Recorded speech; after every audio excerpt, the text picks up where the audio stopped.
అదరగొట్టే కారం రంగు రుచి ఆచి కారం పొడి. తెలంగాణలో మున్సిపల్ ఎన్నికల సందడి మొదలైంది. షెడ్యూల్ విడుదలవడంతో ఇవాల్టి నుంచి నామినేషన్ల స్వీకరణ ప్రారంభం కానుంది. ఈ నెల 30 వరకు నామినేషన్లు దాఖలు గడువు ఉండగా జనవరి 31న నామినేషన్ల పరిశీలన, ఫిబ్రవరి 3న తుది అభ్యర్థుల జాబితా విడుదల కానుంది. ఫిబ్రవరి 11న పోలింగ్, 13న ఓట్ల లెక్కింపు ఉంటుంది.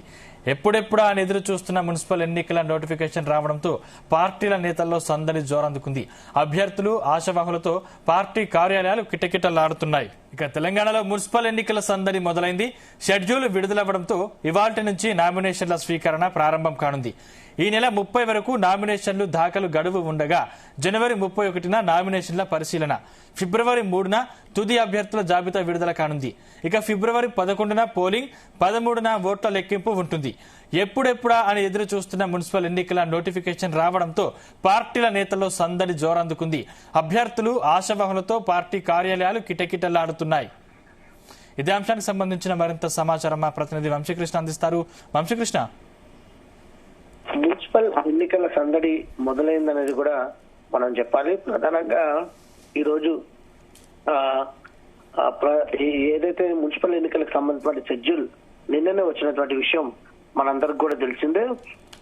ప్రధానంగా ఏదైతే నామినేషన్లకు సంబంధించి ఈ రోజు నుంచి ప్రారంభమైనటువంటి విషయం తెలిసిందే. 30వ తారీఖు వరకు కూడా నామినేషన్ల ప్రక్రియ కొనసాగనుంది. ఈ సందర్భంగా నామినేషన్లకు సంబంధించినటువంటి అంశం పైన ఇప్పటికే అభ్యర్థులను ప్రభుత్వం ఏదైతే అభ్యర్థులను కూడా పార్టీలు ఫిక్స్ చేసినటువంటి విషయం కూడా మనందరికీ తెలిసిందే. ఒకసారి ఎన్నికల సరళి చూస్తే మాత్రం నిన్న సాయంత్రం ఎలక్షన్ కమిషన్ షెడ్యూల్ ఇచ్చిన తర్వాత ఎన్నికల కోడ్ అమల్లోకి వచ్చినటువంటి విషయం కూడా మనకు తెలిసిందే. అటు 30 వరకు నామినేషన్ల దాఖలు గడువు ఉండగా జనవరి 31న నామినేషన్ల పరిశీలన ఉంటుంది. ఫిబ్రవరి 3న తుది అభ్యర్థుల జాబితా విడుదల కానుంది. ఫిబ్రవరి 11న పోలింగ్ ఉంటుంది. ఫిబ్రవరి 11న ఎక్కడైనా సమస్యాత్మక ప్రాంతాల్లో పోలింగ్ ఆగిపోతే కనుక ఆ ప్రాంతాలలో తిరిగి రీపోలింగ్ 12వ తేదీన నిర్వహిస్తారు. 13న ఓట్ల లెక్కింపు ఉంటుంది. దాంతో పాటుగా ఓవరాల్ గా ఫిబ్రవరి 15 లోపల ఎన్నికల ప్రక్రియను పూర్తి చేయాలనేది కూడా ఎలక్షన్ కమిషన్ నిర్ణయించినటువంటి సందర్భం కూడా మనం చూస్తా ఉన్నాము. ఎప్పుడెప్పుడు ఆయన ఎదురు చూసినటువంటి మున్సిపల్ ఎన్నికలకు సంబంధించి నోటిఫికేషన్ రావడంతో పార్టీల నేతల్లో సందడి జోరందుకుందని కూడా చెప్పాలి. అభ్యర్థులు, ఆశావాహులతో పార్టీ కార్యాలయాలు కిటకిటలాడుతున్నటువంటి సందర్భం కూడా మనకు చాలా స్పష్టంగా కనిపిస్తా ఉంది.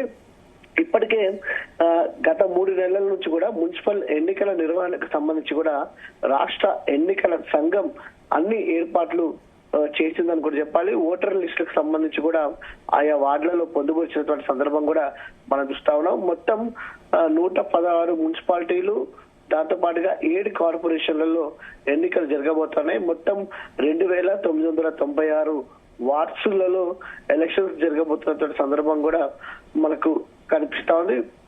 ఇప్పటికే రిజర్వేషన్ సంబంధించి కూడా ఖరారు చేసినటువంటి పరిస్థితి కూడా మనకు తెలిసిందే. మొత్తం ఓటర్ల సంఖ్య 52,43,000 మంది ఉన్నటువంటి పరిస్థితి కూడా మనకు తెలిసింది. ఎన్నికల కోడ్ అమల్లోకి వచ్చినటువంటి నేపథ్యంలో రాష్ట్ర ప్రభుత్వం కూడా కొత్త పథకాలను తీసుకురావడం కానీ, అభివృద్ధి పనులకు శంకుస్థాపనలు చేయడం కానీ ఆయా ప్రాంతాల్లో చేయకూడదు అనేది కూడా ఇప్పటికే ఎలక్షన్ కమిషన్ కూడా చెప్పినటువంటి సందర్భం కూడా మనం చూస్తా ఉన్నాము. దాంతో పాటుగా ఎవరైనా సరే 50,000 నగదుతో దొరికితే కనుక దానికి సంబంధించినటువంటి లెక్క ఖచ్చితంగా తెలియజేయాలి అనేది కూడా ఎలక్షన్ కమిషన్ చెప్పినటువంటి సందర్భం కూడా మనకు కనిపిస్తోంది. ఇప్పటికే పోలీస్ శాఖ కూడా నిన్న జరిగినటువంటి వీడియో కాన్ఫరెన్స్ కలెక్టర్ల ఎస్పీ సమావేశంలో అటు సిఎస్ రామకృష్ణారావు కావచ్చు, దాంతో పాటుగా డీజీపీ శివధర్ రెడ్డి కూడా పాల్గొన్నటువంటి సందర్భం కూడా మనం చూస్తున్నాం. ఈ సందర్భంగా జిల్లా ఎస్పీలకు, కలెక్టర్లకు కూడా ఎలక్షన్ కమిషన్ పలు ఆదేశాలు ఇచ్చినటువంటి సందర్భం కూడా మనకు కనిపిస్తా ఉంది.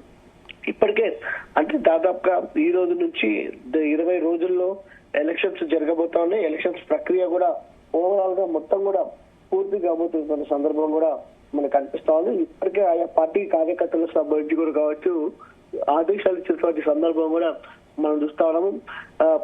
ప్రధాన పార్టీలు ఏవైతే కాంగ్రెస్ పార్టీ కావచ్చు, దాంతో పాటుగా బీఆర్ఎస్ పార్టీ కావచ్చు, దాంతో పాటుగా బీజేపీ పార్టీ ముందు నుంచి కూడా మున్సిపల్ ఎన్నికలకు సంబంధించి పూర్తి స్థాయిలో సన్నద్ధతతోటి ఉన్నటువంటి విషయం కూడా మనందరికి కూడా తెలిసిందే.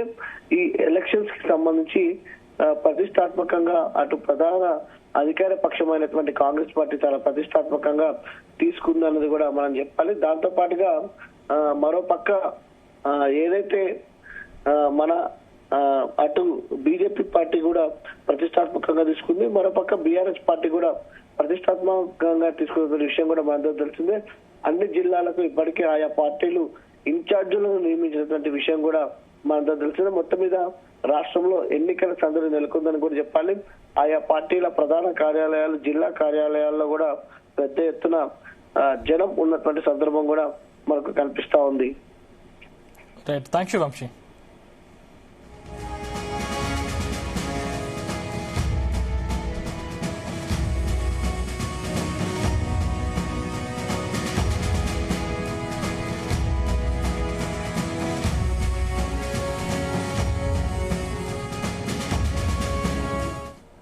గుమగుమల వంటలే వంటలే తెరకొట్టే కారం రంగు రుచి ఆచి కారం పొడి.